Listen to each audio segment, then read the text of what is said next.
बिस्मिल्लाहिर्रहमानिर्रहीम। मैं इस वक्त नौरताबाद में मौजूद हूँ और आए दिन हम वाकयात देख रहे होते हैं सोशल मीडिया के ऊपर कि किसी फूड के राइडर जो है उसके ऊपर से ट्रक गुजर गया, किसी राइडर को किसी ने टक्कर मार दी, वो तड़प रहा है, कोई लिफ्ट के अंदर मर गया राइडर, को इसका पूछने वाला नहीं है।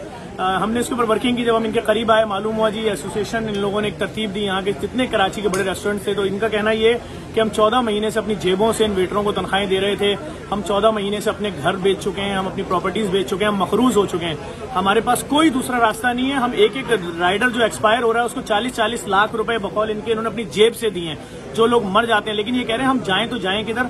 आज इनकी तरफ से मुझे कॉल की गई कि हम चाहते हैं, हमारी एक नई एसोसिएशन बनी है ऑल कराची रेस्टोरेंट एसोसिएशन, और हम इस वक्त भी एसोसिएशन ये फैसला कर रही है कि जो जेडीसी की जानिब से कुर्बानी बराए मुस्तकीन होती है उसमें मुस्तकीन के लिए 4 बड़े ऊंट डोनेट कर रहे हैं। लेकिन खुदा के लिए आए, हमारी बात भी सुनेंगे, हमारे साथ प्रॉब्लम क्या है, हम क्या करना चाहते हैं, हम किस तरह तबाह हो रहे हैं। इस वक्त मेरे सामने जो लोग खड़े हैं उसके अंदर कराची के सबसे टॉप हनफिया ब्रोस्ट के सईद भाई खड़े में, उसके अलावा पिज्जा पॉइंट जिनके तकरीबन कमोबेश एक महीने के 70 से 75 हजार ऑर्डर हुआ करते थे जो राइडर्स लेके जाते थे, ये खड़े में तबाह हो गए हैं, बर्बाद हो गए हैं, मखरूज हो गए हैं। उसके साथ जितने बड़े शाहीन शनवारी वाले मौजूद हैं और दीगर लोग मौजूद हैं। मैं पूछना चाहूंगा फैजान भाई, क्या कहना चाहेंगे, क्या मैसेज है जो आप बताना चाहते हैं? और आप कह रहे हैं आपके मुज़ाकरात भी चल रहे हैं सिंध गवर्नमेंट के साथ और अच्छे पैमाने पे शुरू हो गए, क्या चाहेंगे, क्या अपील करना चाहेंगे लोगों से? पहले तो मैं एकरा के बारे में आपको बता दूं, ये बनाने की जरूरत क्यों पेश आई। ये तो एक लॉकडाउन है, दूसरी चीजें, ये अलहाज बुंदू खां से, हमारे जब किसी का रेस्टोरेंट नहीं था ना तो बुंदू खां था, तो ये भी आए हुए हैं, तो तकलीफ में होंगे तो आए हैं।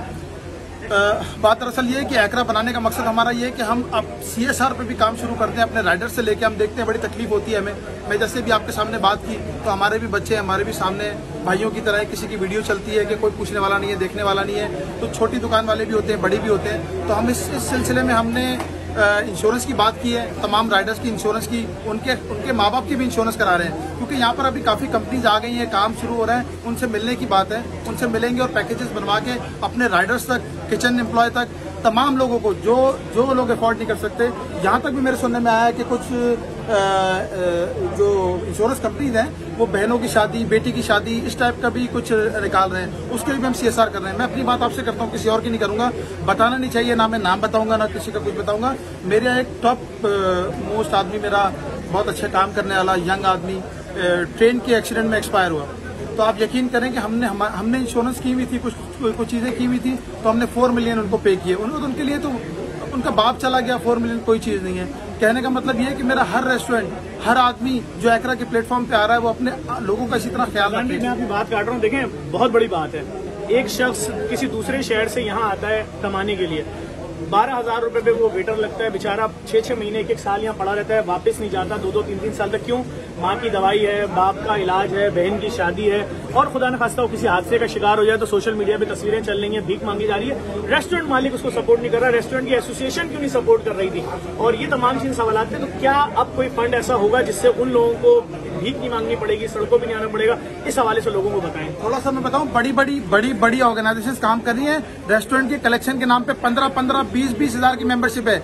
मेरे पास ना 15,000 की मेंबरशिप है ना 20,000 की। आप मेरे पास इनिशियली फ्री में ज्वाइन करें, में 200-300 रुपए की मेंबरशिप आपको मंथली स्टार्ट कराएंगे, और उसके थ्रू तमाम रेस्टोरेंट को लूप में लेके, तमाम रेस्टोरेंट के छोटे से छोटे स्टाफ से लेकर और बड़े से बड़े स्टाफ को हम सिक्योर करेंगे हर लेवल पे। उसके आने जाने के खर्चे के भी हम उसको इंतजाम करके देंगे इंशाल्लाह। और दूसरी बात यह कि जो सिंध गवर्नमेंट से मुतालिक सवाल था कि सिंध गवर्नमेंट से कहाँ बात हो रही है, तो सिंध गवर्नमेंट देखें, हमारे जो ना आप ये जो सिंध गवर्नमेंट है ये सरपरस्त है हमारी, इनको अल्लाह ने चुना है हमारे लिए, ठीक है, ये इंटीरियर सिंध से वोट लेकर आए, अल्लाह ने इनको हमारे लिए चुना है, हम इनकी एक तरह से रियाया हैं, ये हमारे बाप हैं। अगर ये हमारे सर पे शफकत का हाथ नहीं रखेंगे तो क्या होगा?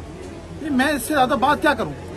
अगर हमारे सरों पे शफकत का हाथ नहीं रखेंगे तो क्या होगा? एक औलाद से कुछ सुलूक, एक औलाद से कुछ सुलूक, मुश्किल हो जाएगी, हमें खुद मुश्किल हो जाएगी। हम तो बोल रहे हैं हमारे बाप हैं, ये सरपरस्त है, कोई भी गवर्नमेंट हो, किसी भी पार्टी की गवर्नमेंट हो, मैं सिंध गवर्नमेंट की बात कर रहा हूँ, सिंध गवर्नमेंट की, मैं एडमिनिस्ट्रेशन की बात कर रहा हूँ। मैं IG साहब से गुजारिश करता हूँ, हाथ जोड़ के गुजारिश करता हूँ, IG साहब बहुत कोऑपरेटिव है, इवन SHO तक सब कोऑपरेटिव है। थोड़ा सा मेरे भाइयों को, मेरे सिपाही भाइयों को थोड़ा सा बोल दें, हम रेस्टोरेंट ओनर हैं, टैक्स पेयर हैं, यकीन करें टैक्स देते हैं, चलिए छोटा देते होंगे, बड़ा देते होंगे, लेकिन टैक्स देते हैं, थोड़ा सा हमारे से नरमी से बात कर लें, थोड़ी हमारे से ऐसे बात कर लें जैसे हम उनके लोग हैं। हमने उन्हीं के बहन भाइयों को नौकरियों पर रखा हुआ होता है। कई पुलिस वालों के बहन भाई मेरे पे नौकरी पर है, तो थोड़ा सा एहतियात करें, थोड़ी सी चीजों में एहतियात करें। 6 बजे सब लॉकडाउन हो जाता है, हमसे कौन क्या खरीदने आएगा। मोबाइलें घूम रही हैं, गश्त कर रही हैं, मना कर रही हैं। टेक अवे पे बोला टेक अवे इजाजत है, टेक अवे पे आके बोलते बंद कर दो। जनरेटर का चालान लेने आ रहे हैं, बोर्ड का चालान लेने आ रहे हैं। यार 14-15 महीने से मैं बंद पड़ा हूँ। सेसी के बिल आ रहे हैं, यूओबीआई के बिल आ रहे हैं, टैक्सेस क्या आ रहे हैं। कराची का बिजनेसमैन किसी के पैसे नहीं खाता, हम नहीं खाएंगे। वो भाई डेफर्ट कर दो, हमको उधार दे दो, हमको उधार दे दो, डेफर्ट कर दो। बहुत शुक्रिया अदा करूंगा मैं। इनके जो भी मसाइल हैं वो आगे जाएंगे और हमने कोशिश यही की है कि हम अपने प्लेटफॉर्म से भी इस बात को आगे लेकर जाएं कि अगर ये एसोसिएशन एक साथ मिलकर जितने कराची के टॉप रेस्टोरेंट्स मालिकान हैं, अगर वो आज कह रहे हैं उनकी कमर टूट गई है और वो बंद करने की तरफ जा रहे हैं, तो मैं समझता हूँ लाखों लोग जो वाबस्ता है। एक एक रेस्टोरेंट में 1500 वेटर हैं, जिसको यकीन ना आए हाईवे जाके देख ले। एक एक रेस्टोरेंट में 650 खाना बनाने वाले हैं, जिसको यकीन ना आए जाके देख ले।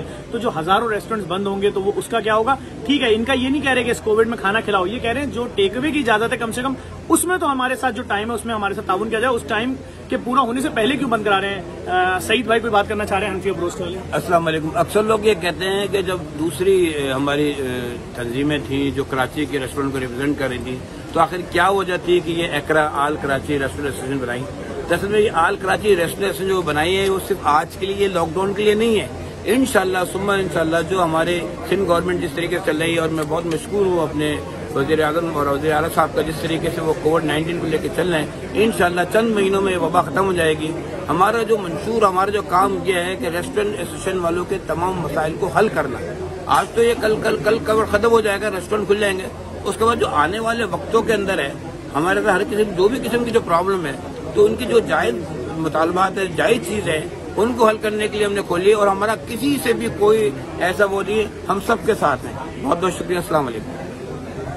शाहीन शनवारी के जो रिप्रेजेंटेटिव हैं इनके क्या बोलना चाहेंगे। मैं सारे हाईवे रेस्टोरेंट को रिप्रेजेंट करता हूँ और आप मेरी हुकूमत वाला से दरख्वास्त है कि ज़रा आप हमारे रेस्टोरेंट्स पे आके चक्कर लगाएं, वहाँ पे हमारे हालात देखें।